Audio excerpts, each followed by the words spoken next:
And Philly's defense put together its finest performance of the season in the 16-9 win over the Lions on Sunday Night Football. The Eagles front consistently beat Detroit's O-line, which sped up Jared Goff, who completed just 38% of his passes, posted his lowest total QBR in a game since 2022.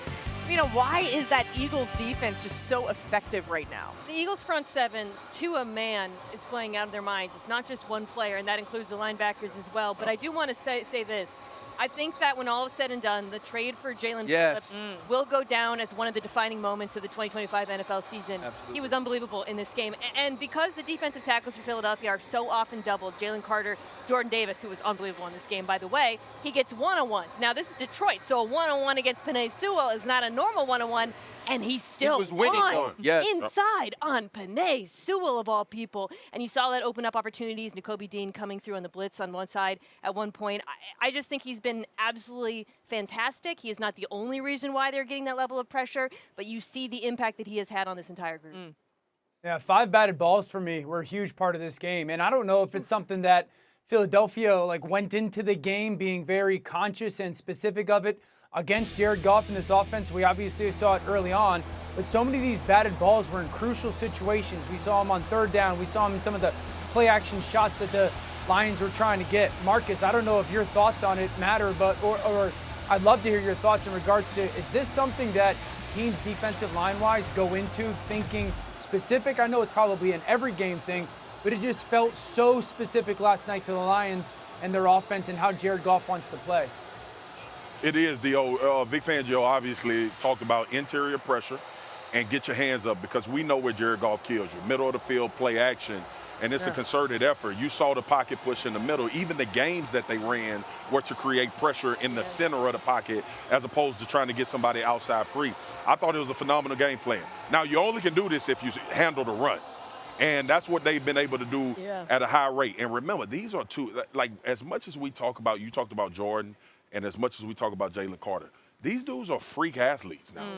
So again, getting your hands up, disrupting rhythm and timing is a big deal against Detroit, because that's where they kill you. Yeah, but for me, it's not about just about the batted balls. It's about what Nakobe Dean added to this defense since he's been back from injury. And you could see that he is the glue guy. He is the leader. But what we saw last night was him making plays in the most important moments. Here, you're going to see all the versatility of Nakobe Dean, recognizing the wheel route by Jahmyr Gibbs, one of the fastest players in the league, and running stride for stride. Watch the field as he flips his head and gets right in the pocket of J-Mo Williams, and then to overpower David Montgomery on this rush and get to the quarterback. These were 3 plays in a row when the Detroit Lions found a way to stop the tush push that now put them in field goal range and didn't allow them to score. Nakobe Dean showed his value. Early on this season, we saw Zach Bond and Jahad Campbell play extremely well, but this has now taken this team up another notch. You saw they did the cross dog blitz at one point, too.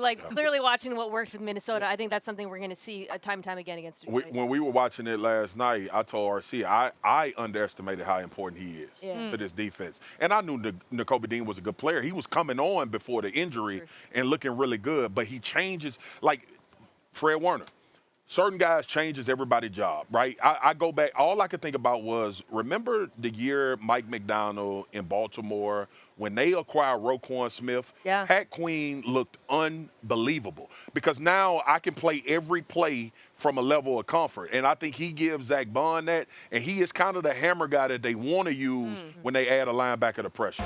What is happening on here? 24-hour lockdown. The Lions finished 3 for 13 on third down, 0 for 5 on fourth down. That was key Sunday night. We'll talk about that in a minute. Becoming the second team in the last 30 years to finish 0 for 5 or worse on fourth down in a game. Both those games were the Lions under Dan Campbell. Campbell asked about his aggressive play calls after the game. Here's what he said. Well, there's some things I wish I would have done different. Look, the bottom line is you obviously, if you go totally conservative, you got to, in the way this game played out and the way it was, you got a better chance of winning that game than some of those decisions I made. I understand that. But also,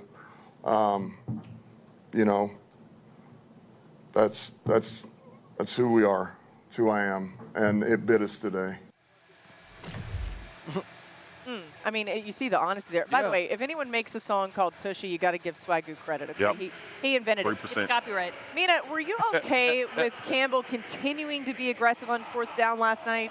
All right, so you know it takes a lot for me to say no to that question, and it's not a full stop no. I mean, guys were open on a couple of those plays, so they were actually good play calls. But I do think you have to be cognizant of the dynamics of what's happening with your quarterback. And in this game, Jared Goff was so rattled by both the pressure and I would say the weather. You get a little more uncomfortable even calling short, open pass plays in that situation because he was missing open receivers throughout the night.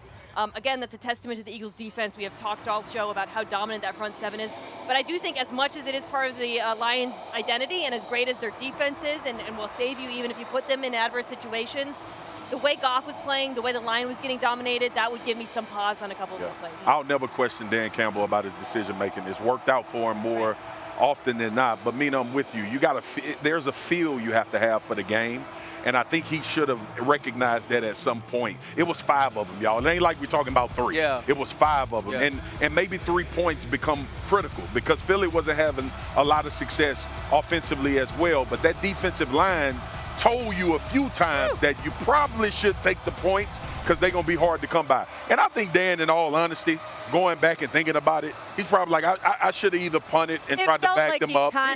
So again, like you want to be who you are, but this game is about adjustments. And you have to do that at times as a coach, and I thought he should have. Well, I think that's the thing, Marcus. It's make the adjustment. Obviously, you go into a game knowing who you are, knowing who you want to be. But when you realize how great your defense is playing, how much points are at a premium, now you start to understand if there are opportunities to play field position or put 3 points on the board, that's something you need to do because it'll give you an opportunity to win the game. Yeah, Dan, was it an execution issue for Detroit, or was Philadelphia doing something scheme-wise to really affect this? Yeah, it was a little bit of scheme from Philly. I thought all 5 were the right decision. I would, if we were replaying it 24 hours later. They're good play calls. 3 of them are at the 45-yard line. I mean, what is Dan Campbell going to do? The only one that he would have gotten points on was the 4-yard line. But I do think it's a credit to Philly for some of the stuff that they did. And this is early on. You'll watch a move by Brandon Graham and Ojomo, a little bit of like a defensive line run stunt where they fold underneath. Ojomo ends up getting blocked by Amon-Ra St. Brown. That's a win. The second one, that's a fake punt. This isn't necessarily a go for it. Once again, Ojomo gets underneath. That's just an outstanding play by their defensive tackle. The man-to-man coverage with 2 safeties deep. This is playing with good leverage. And to Mina's point, this is Jared Goff, quote-unquote, missing the throw. But you're not kicking a field goal from there if you're the Detroit Lions. You're not kicking a field goal from here.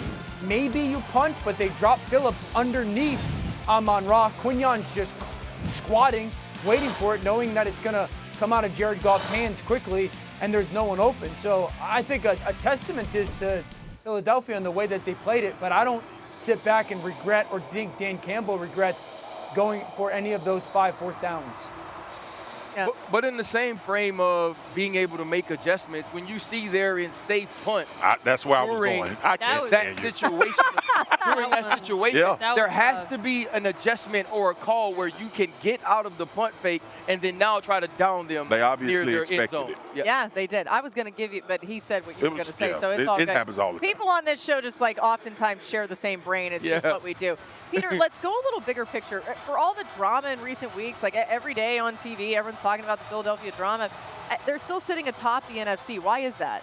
Can you guys just follow me for a second here? I'm walking around the hotel yesterday in Vegas, and there's this big commotion of people freaking out. Ah! I thought it was for me. And I'm eating my DoorDash chicken fingers, and I'm like, okay, I'll take selfie. There was a BravoCon going on this weekend with all the Bravo celebrities, and these women were going nuts for these Bravo celebrities. And I'm like, I'm watching this, and I'm thinking, okay, so all these Bravo shows, all these women and men are on these shows, there's all this drama, whatever. They're laughing all the way to the bank. That's how I feel about the Eagles right now. Because the Eagles, we're freaking out on all the morning shows. We're on Get Up, we're on First Take, we're like, what is A.J. Brown doing? And yet if you look at the wins, they're the ones laughing the way to the #1 seed. They have now beaten the Lions, they've beaten the Rams, they go into Lambeau, they go into Arrowhead, they go into Tampa. They have won 6 of their 8 games against playoff teams from last year, and we keep on saying, well, you can't win the way they're playing in the playoffs. Why not? Why not? They consistently win games the way they do, and last night, Derek Gunn and Seth Joyner on Philly, local show, whatever, they were like, now there's friction with Jalen. The guys aren't. We'll talk about it all week again. And you know what's going to happen, Marcus? They're going to win again. I want to use this time as a show that all people watch. Okay. To let them know I have never been worried about Philly this year. That's true. At all. Yeah. I think I've said it. I think they thrive in this environment. How they operate. Concern was